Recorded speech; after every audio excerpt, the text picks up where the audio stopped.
eye up, and he was bumping into stuff and falling because he couldn't see. But they said if I patched the eye that was strong, his brain would be forced to use the eye that was weaker. Now, if he was here, he would be yelling from the back of the room, I don't have a weak or a strong eye. Both of my eyes are strong. He likes to check his mama.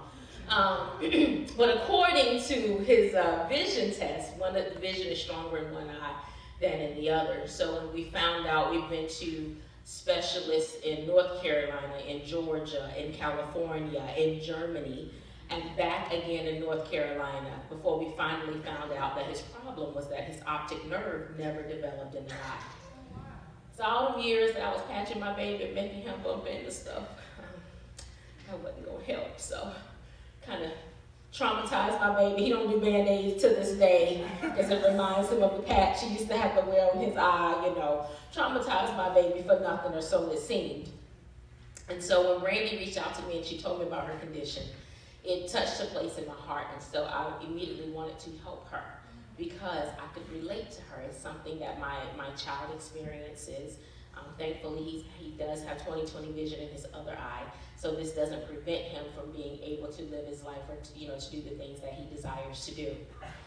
Back in 2016, I launched a company that Nikita was mentioning, Bet on Yourself Enterprises. And I launched this company for one reason. I didn't want nobody else telling me what to do no more. I didn't want to go to work to a job I didn't like. I didn't want somebody telling me when I had to get up. I didn't want somebody telling me I had to work overtime and I didn't like the job in the first place. I wanted to do what I was gifted to do. I wanted to sit at home and write my books and publish my books and tell people, like all of you, that you can do the same thing. The problem was I was afraid because I didn't have connections. I didn't come from a family of rich people. I didn't know anybody in Hollywood that was going to take my book and turn it into a movie. I was just a little girl from Dillon, South Carolina. Who knows where Dillon is? Ain't nothing in Dillon, y'all. I used to be there, but I ain't there no more, so ain't nothing in Dillon, y'all. That's what they say. Don't nothing good come out of Dillon, but they lied because I came out of there, right? And so I continuously over the years, I saw myself just as the little girl from Dillon, who came from nothing, who had no connections, who had no insight into the industry or how things worked. But the thing about people that separates each of us is the call that God has on our lives. The rare gift is the gift that He has given you.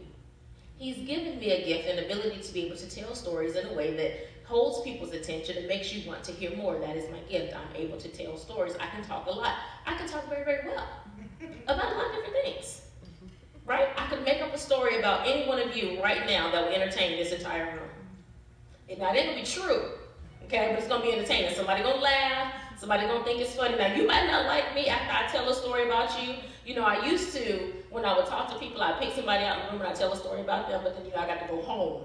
Okay, my husband ain't with me, so I might not want to tell somebody about themselves tonight, because I need to make it home safely, right?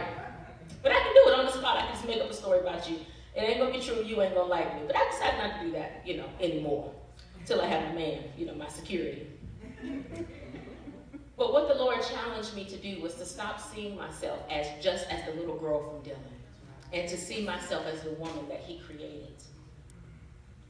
The woman that they said would be nothing, the person that was abused, the person that should have been, according to everyone else's statistics, I should have been nobody, according to what they said about me, because my father drank himself to death when I was 8, because he never got over his stuff.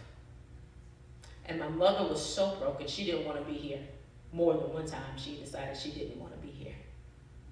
And so there was no one in my life who was speaking into me, telling me you are somebody. All they told me was, you can preach real good, right?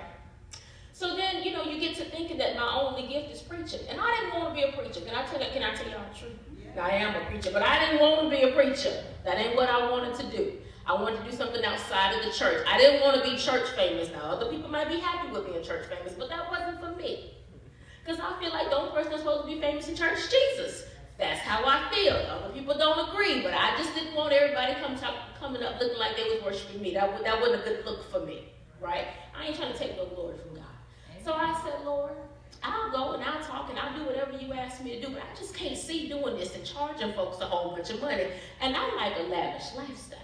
Your girl loves shoes. I need big square footage. My closet is the 6th bedroom of my house. When my husband built that house, he knew what he was doing. Because he already know his wife. You're going to look for me and I'm going to be in the mall buying some shoes somewhere. I need you to be okay with that. Okay? I need you to understand this is going to happen. This is part of who you marry. So my closet is like the 6th bedroom.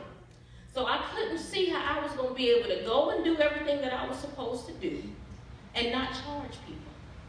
To be able to show up, spread the love of God, share his word, and to still be able to live a decent lifestyle. Oh, and remember, I don't want to go to work full time for nobody else because these folks get on my nerves and they were not smarter than me. How many of you go to work and somebody writes you a check and they're not smarter than you? Raise your hand. How you feel? They don't know how to run the systems. They don't know how to talk to customers. They don't know nothing about what's going on in the company. You do all the work and they give you a portion of the pay. That don't sound right to me. That didn't sit well down there. And what she say, my shanana, that just wasn't gelling with me. So something was going to have to work. I didn't want to work for nobody. I didn't want to charge for the gospel. I had to come up with something else. The Lord said, you can write. Wait a minute, because you know what, Lord, the stories that I be writing, my characters ain't saved. You know, these characters be killing folks. They be cussing people out like, Jesus, I don't even use that language. What is wrong with these? I'm going to have a revival for my characters. Lord, I can't put this out. I can't put my name on that. Because people are going to think that that's me. They're going to think that I do these things. And God, they're going to put me out the church. I can't do that. And he said that, what do you want? Because you told me you wanted a way out. I gave you a way out. I said, okay, Lord, well, I'll write. But everybody that I write need to be saved. So I can have some good holy fiction, some Christian fiction, to bless the people. Christians like Christian fiction books, right? I can write some Christian fiction. That'll work for me, right? And then the Lord said, the wealth of the wicked is laid up for who? The righteous. The wicked ain't reading no Christian fiction, y'all. They watching Love and Hip Hop and The Real Housewives and, oh wait, did I talk about some of y'all? I ain't calling y'all wicked, I'm sorry. I wasn't trying to step on nobody's toes. But they ain't reading nothing that's holy. They don't want to see scriptures in the middle of their book. But we always say that the wealth of the wicked is laid up for the righteous, but then we do not create a revenue stream for those funds to be able to funnel their way back to you. If you want to receive that wealth, you then have to create a way to get it back to you. I'm sorry, the wicked man ain't just going to come up to you and say, here's all my money. That ain't how this works. You got to learn about economics, learn about business, right? So I said, okay, Lord, fine, whatever you want me to write. Fiction, fine, I'll do it, whatever. So after 2 years, because I ain't just say yes, right? I ain't just be like, oh, sure, yes, Lord, no, that didn't happen. I'm not even wired that way. I don't just say yes to anything. Even if I'm going to say yes, I'm going to ask you to clarify again. It's just in my DNA. It's just who I am. So after 2 years, the Lord gave me this book. It's called Adequate Counsel. And Adequate Counsel is about a young girl. She's 16 years old. And she confesses to stabbing her father to death. And throughout the course of the book, she is on trial facing life in prison without the possibility of parole. And an attorney has to come along. She's 16, she ain't got no money, she get a public defender. Most of the public defenders got so many people, they don't know how to help anybody, they don't have time, right? But he comes along and he takes her case. Now, this public defender ain't saved, ain't nobody in his family saved. So they say a whole lot of choice words to everybody throughout the course of this book. So I was nervous. Even as I knew that I was doing what the Lord called me to do, I was still nervous to do it because I still have a reputation. And I still want to be known as a person who loves the Lord and who tries to win other people to the Lord, who introduces people to Jesus. Because at my core, that's really and truly who I am. I put this book out 2016. Within 2 months, it hit the first bestseller list. I didn't pay for a promotion. I didn't buy ad space. I put it out there. 3 months later, it was a bestseller in India. I didn't pay for a promotion. I didn't buy ad space. I didn't go and get a PR team. I didn't do any of that. I was obedient to what God told me to do. And it spread like wildfire from India to Canada to the UK to China to Japan. All these places started sending me royalty checks. I was like, wait a minute, let me find out. So let me get this straight. If I keep writing books and people still keep buying them all over the world, I started getting royalty checks from all over the world. Sign me up. I'm in. So I continued. And I put out book after book after book. Everything that God gives me, I write. And so what I want to tell you guys today is whatever the Lord gives you to do, no matter how unseemingly it may be, no matter how unpopular it may be, because let me tell you something, if everybody is doing it, ain't nobody paying you any attention when you do it. When you sound like everybody else, you blend in with everybody else. When you look like everybody else, you blend in with everybody else. You cannot sound and look and walk and talk like everybody else and expect to stand out. And if you don't stand out, ain't nobody gonna pay nothing for anything that you say or do. So whatever it is that he gives you to do, no matter how uncomfortable you feel doing it, do it. Because he knows, he has divine strategies to be able to funnel success to you. You have to get out of the way. Stop putting your strengths on God. Stop telling him what you can and what you can't do and what's unseemly and what's unholy. He knows what's holy. He is holy. You cannot tell God that something is unclean once he has called it clean. That was Acts. 10th chapter, somewhere around there. Go back and read it for yourself. It's in there. Yeah, 10th chapter. Don't call clean, unclean what I have called clean. If he gives you an idea, stop being afraid. Stop sitting on your gift. Stop looking down on yourself. Stop saying, who, me? I can't do this. I can't. I'm timid, I'm scared. What you scared for? You've been talking your whole life. What you scared to talk for? That's what you got your mouth for.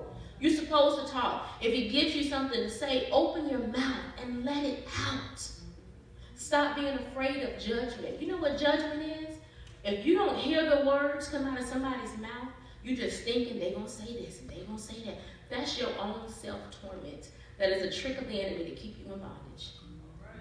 The thing that he fights you for is the thing that you should be doing.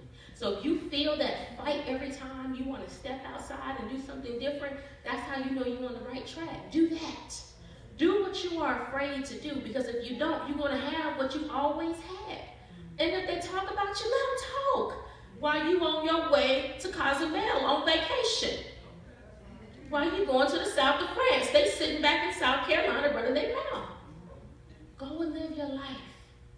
There's more to life than what you are allowing yourself to experience, but you'll never know if you keep allowing yourself to be limited by the experiences of those who are around you. My ministry started in Germany. A little girl from Dillon, where they say ain't nothing going on and ain't nothing happening. God took me across the pond, as I say, and started something that I didn't even see coming. Talking to women. Y'all, I ain't even like women. Can I be honest, y'all? Women don't like each other. I want to make a bunch of women faces, and then he told me to bring them to my house. Bring who? Where? Who come into my house now? Every week? What that? Surely that was the devil. God didn't tell me to have no woman in my house every week. That don't sound like God. God said, no, that's me. You know it's me. Stop tripping and do what I told you to do. And it began to open up doors.